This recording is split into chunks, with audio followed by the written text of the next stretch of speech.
این مفاهیم وحدت بخش و تعالیم متعالی و الهام بخش، انسان ساز، جامعه ساز، تمدن ساز برای جوامع بشری هرگز نمی سوزد، ابدی است.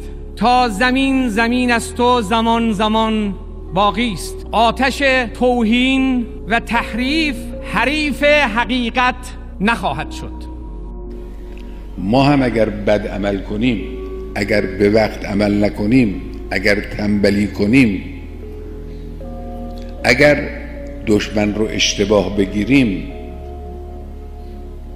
اگر شیطان اکبر ما به جای شیطان اکبر واقعی یه برادر نابابی در ناراهی که حالا برادر ماست ولی ناباب و ناراهه، این شد شیطان اکبر ما، ضربه خواهیم خورد. پس این هم دشمن ماست.